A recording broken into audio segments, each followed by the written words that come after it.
CM KCR పై Congress senior నేత మాజీ మంత్రి సుదర్శన్ రెడ్డి మండిపడ్డారు. 9 ఏళ్ల పాలనలో ఏం సాధించారని దశాబ్ది ఉత్సవాలు చేసుకుంటున్నారని ప్రశ్నించారు.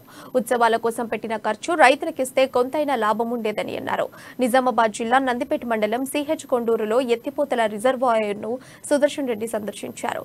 కేసీఆర్ పాలనలో ఇరిగేషన్ వ్యవస్థ పూర్తిగా నాశనమైందని, ప్రాజెక్టుల పేరుతో ప్రజలపై పెనుభారం మోపారని సుదర్శన్ రెడ్డి అన్నారు.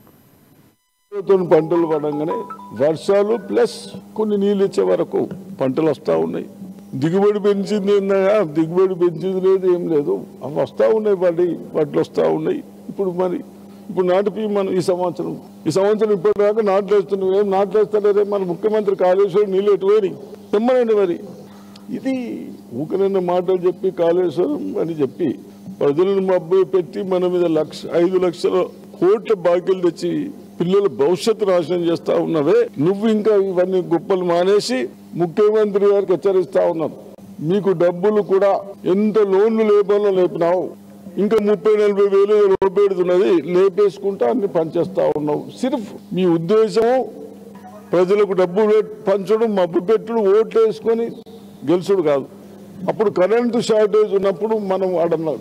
కరెంటు ఉన్నా మనం తెచ్చుకోలే పరిస్థితి లేకుండే లైన్స్ వేసిన తర్వాత కరెంట్ ఎంతంత తీసుకోవడానికి అవకాశం ఉంది. కానీ అది తెస్తా ఉన్నాడు, కానీ బిల్లు కట్టక ఈ లిఫ్ట్ ఇరిగేషన్కు 1000 కోట్లు